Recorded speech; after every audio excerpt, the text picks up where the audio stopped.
Professor Maria Cristina Lorca, CPA.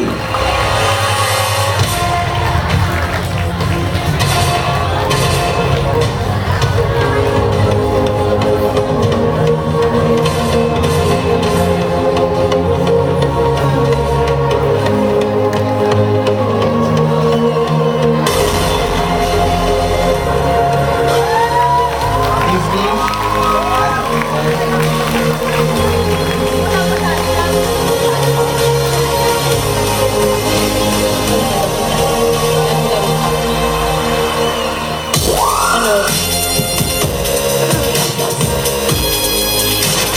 Ano na? Yung rosaryo nakalimutan ni Dan. Tuloy na natin ang tasa. Okay. So ito, mabilisan lang to. Okay lang ba tawagin ulit kayo Ate Tina? Sige. Ayan. Sanay ako dati kasi Ate Tina tawag sa kanya. Sige po. Ayan. How do you manage your time as a leader of JPIA and a well-performing student? Uy, hindi ako ready dyan. Hindi yun yung natanong kanina. Paulit yung kanina. Yung sige. dapat yung kanina. Joke. Yung kanina na lang ulit. Ang daya. Ikaw, paano mo na-manage? Hindi ko alam kasi first of all, kasi if you put your heart on what you're doing, there's nothing possible na. Impossible, I should say. Like sa JPIA, I really give it my all. Kaya, nung time namin, talagang, syempre, as much as possible, being a leader, you should show your co-students that you deserve to be and that you can. Because if they see that you cannot, they will never follow you. So, para sa akin, pero I make it a point na kapag mayroon akong pinagawa, like for example, sa mga juniors dati, sa mga co-officers, I make it a point na ako din naghihirap. Bawat ginagawa nila, I make it a point, may gagawin ako dun, kahit konti lang. Like for example, sa mga props, hindi lalagpas ang props na hindi ako nakahawak ng paintbrush. Hindi lalagpas ang mga musics nang hindi ako nakapag-ambag ng music.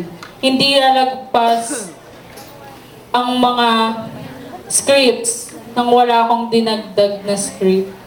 I make it a point na alam ko kung ano yung pinagdadaanan nila. And like sa mga students, it's not just managing your time, but most of all, knowing yourself first. Yun, para hindi ko napapahabain, ito na yung message na din. Yun, para sa mga students na nandito, alam ko, iniintay nyo na kung ano nga ba yung sasabihin. I'm just an ordinary student who was given an opportunity to be someone here in the university. Kasi I'm a regular student lang naman way back in high school or kahit sa elementary. So, dito, nabigyan ako ng pagkakataon to serve you and be a responsible leader at my time when I was a president. How did I handle it? I first, parang kayo, kailangan malaman nyo kung sino kayo. Know yourself first before you can serve others. Parang sa pag-study nyo, gusto ko lang na i-share na sana huwag nyo ikumpara yung sarili nyo sa katabi nyo. Never compare yourself to your seatmate, to your competing school, or to anyone. Because each one is a unique individual. And being a unique individual, you have your own strength. Okay? Find your strength. And when you find your strength, that's the time that you will grow. That's the time that you will start to grow. Until the time that you find your strength, hanggat hindi mo pa yun nakikita, you will be a little seed in a small corner, dark corner. You will never grow a sprout, not even a single one. remember that. Example, yung katabi mo, ang talino niya. Kahit kakabasa niya lang ng libro, kuha niya na. Exam, 90%. Ikaw, 3 gabi mo nang binasa. Nag-exam, 45%. Ano naman? Anong gagawin mo? Iiyak ka? It's unfair, it's unfair. Bakit siya ang galing niya, ako hindi? Tama ba yun? Anong gagawin mo? It's not enough that you read. It's not enough that you study. Kung siya kaya niyang gawin yun at kaya niyang makuha ang isang problem sa isang tingin at ikaw hindi mo kaya, gawin mo ng 5 beses, basahin mo ng 5 beses, aralin mo ng 10 beses. At the end of the day, siguro naman pareho kayong tama. At hindi kayo tatanungin paano nyo nakuha ang tamang sagot.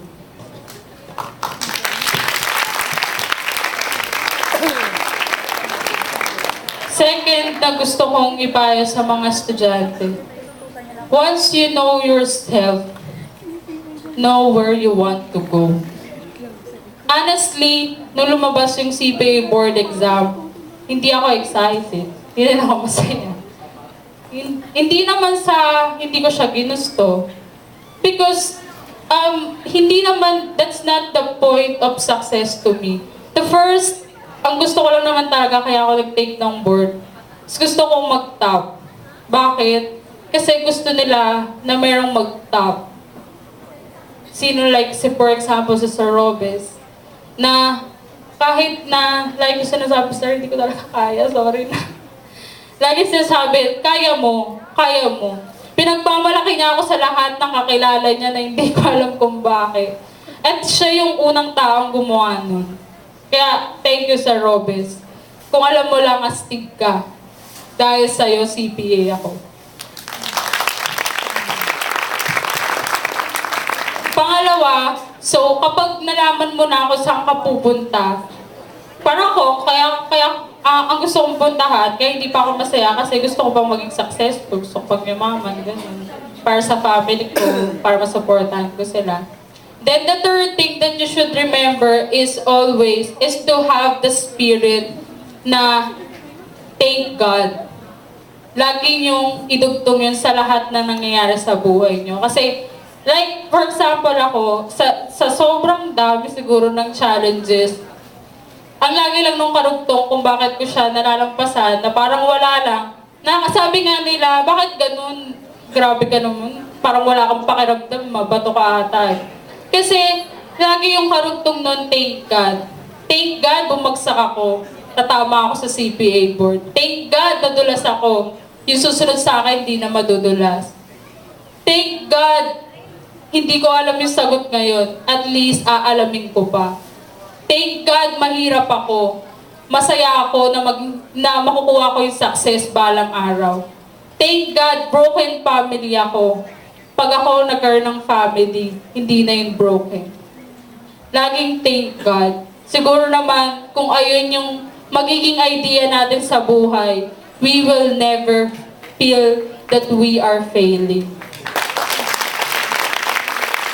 Yun. So, since ako na yung last, hindi ko alam bakit ako yung kasandaya.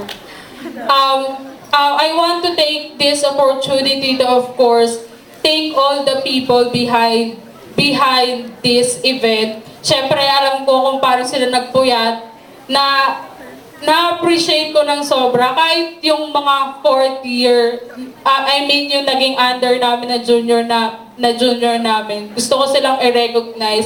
Gusto kong sabihin sa kanila na magaling silang officer.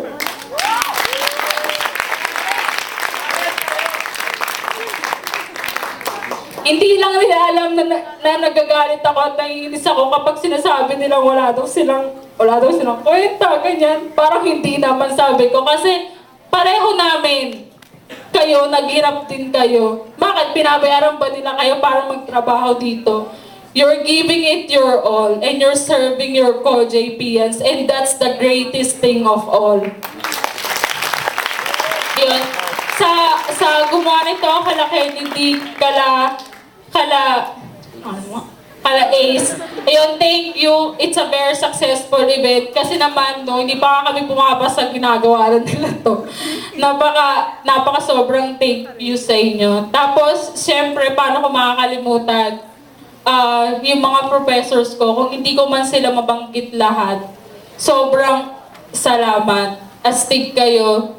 Salamat dahil sa inyo, CPA ako. Unang-una kay Sir Tan, na sinubaybayan yung tindahan ko hanggang sa paglago nito, na tuwing babagsak ako, lagi sabihin, hoy, anong nangyayari sa'yo? Kaya magigising na naman ako, ay, o nga pala, araw ulit, aral. Kasi, di talaga namang darating yung point na ayaw mo na. Kasi ako, nung nasa 5th year na ako, yung mga second sem, parang ano ba yan, nakakapagod.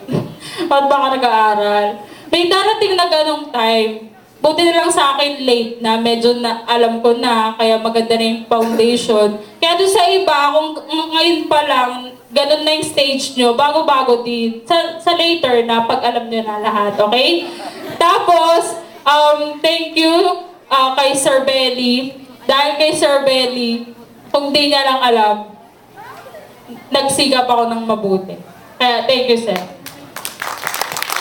Sa iba, kay Ma'am Roalios, kay Sir Gael, kay Sir Dairit na lagi nangungulit para tatawag lang siya para mangulit. Kay Kuya Tony, kay Kuya Andre, syempre, how can I ever forget? Kaya rin ako magaling na leader kasi nanggaling ako sa magaling na president. Sa mga kaibigan ko, kay Sir Val, na talagang lunch. Totoo yun, sabi ni Ajoy, lunch, breakfast, lahat-lahat na. At totoo lang, kaya, alam niyo guys, napakalaki nung utang na loob natin kay Sir Val. Kasi kung wala siya, alam niyo, wala talagang accountancy. Kung wala siya, walang ako, walang ikaw. Bakit? Kasi siya yung nagbibigay nung buhay nung accountancy sa UMAC. Lagi nga niya sinasabi, hindi ko kasi maiwan yung mga estudyante dito. Kahit na talong-talo sa rate dito, dami nag-o-offer, mga review school na magaganda. Hindi ko rin minsan maintindihan kung bakit di niya tayo maiwan kasi nga yung puso niya na nandito. Kaya, sir, salamat po. Saludo ako sa'yo, sir. At bago pala ang lahat, siguro lahat makaka-relate dito. Gusto kong i-share yung kwento ng kaibigan ko. Kaibigan ko na kasama kong nagtanghal sa malaking entablado ng pag-aaral at pagsusumikap sa Yuma. Lagi siyang, hindi ko man siya napapansin, actually hindi ko nga napansin na mula umpisa kasama ko pala siya. Siya yung laging bumubulong sa akin. Kaya mo yan, Tina. Tina, dapat top ka. Bakit top? Ano ka lang? Dapat ikaw yung ano. Tina, kaya mo yan. Sana mag-top ka. Hindi ko actually, nung nakita ko yung result, di ba nga wala akong naramdaman kasi talaga wala akong naramdaman. Gagawin ko. Hindi ako masaya. Pero tinawagan ko yung kaibigan ko. Then sabi ko sa kanya, uy, nakita mo na yung result. Hindi ko kasi tinignan yung pangalan ng iba, maliban sa pangalan ko. So, tinawagan ko siya, tapos sabi niya lang, oo, pre, nakita ko, sabi niya. Nung narinig ko yun, parang tumigil lahat. Tapos, bigla na lang tumulo yung luha ko. Sobrang umiyak talaga ako nun. Parang, I was in deep pain at that time. Kasi, bakit ganun? Ako, hindi ko naman siya ginusto. Nang sobra, ng katulad ng pagkagusto niya. Hindi yung preparation ko katulad ng preparation niya. Pero, bakit sa akin binigay? Kahit hindi ko naman sobrang hiniling. Pero siya, hiniling niya ng sobra-sobra, pero hindi binigay sa kanya. Yun yung kaibigan ko. Gusto ko na i-recognize natin siya ngayon bago matapos yung gabi. Yung pangalan niya, Nico Abella. CPA.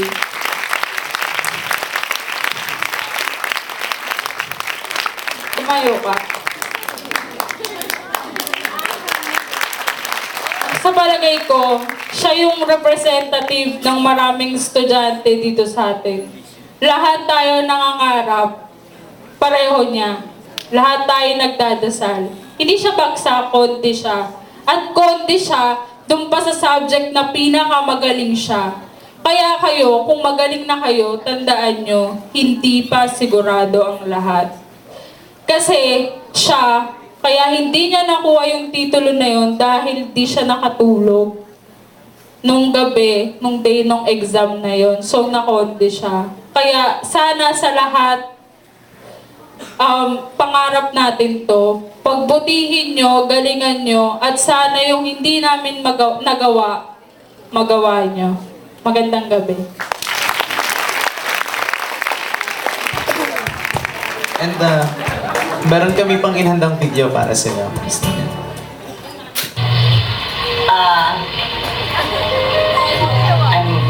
I'm always with her kahit na anong mangyari, and I believe in everything. Whatever she does, naniniwala ako sa kanya. Malakas yung fighting spirit ko sa kanya. At saka, ano siya,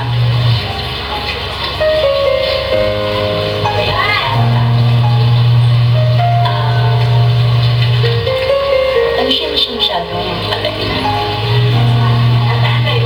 Whenever she has problem, she only kept it. Hindi siya maingay. And talagang nag-iisip siya kung ano yung dapat niyang gawin sa buhay. Yung sa amin. What she always does is, I believe in whatever she does. I am so grateful to have her. She's just like a gift from God, talaga.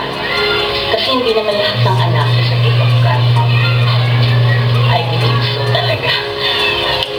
Pero she's something different. Parang siya yung ginagaya ng mga kapatid niya. And she has done a lot of things sa akin. Kasi parang siya yung nagbibigay sa amin ng buhay para magbago. She's giving us the chances para panagayahin natin siya. Kasi she's a strong woman, pero hindi siya talagang gano'n. Pero tumatayo siya. Talagang papakatatay lang siya, but you can tell na hindi siya talaga gano'n, but she has to. And I'm wishing everything for her, the best for her. So she deserves whatever she got right now. Galing ni Mami mag-English. Pwede siya maging ko, ay tama sa AG. Ay may pinaglalaban siya kasi ang pangit niya daw. Bakit pumunta? Hindi, Mami, okay lang. You look great. You look amazing. Bolera siya. Oo. Asan ba si Mami? Ay, show. Mami, tayo-tayo rin po pag may time. Gusto niya nga sa madilim para daw maganda siya. Ay, ganun. Sige po, Mami, mamaya sa baba. Paki-close yung light. Dun siya sa gilid. Okay na. Kain na tayo. Gutom na tayo. Ayan, yan. And now to Ay, ano muna, yung Ayaw. present pala the yung flag of brown. appreciation. Let's call on Sorry, stage Professor Valladolid and Dr. Philomena Berinario. Yun.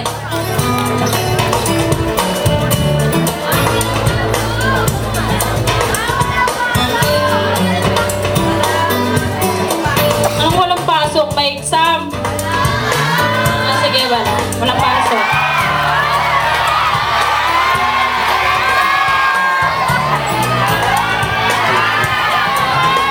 So, sige, yung mga lahat ng klase bukas, wala mo ng pasok. Walang pasok kasi birthday ni Sir! Sa birthday mo na tayo ni Sir bukas lahat. Ha?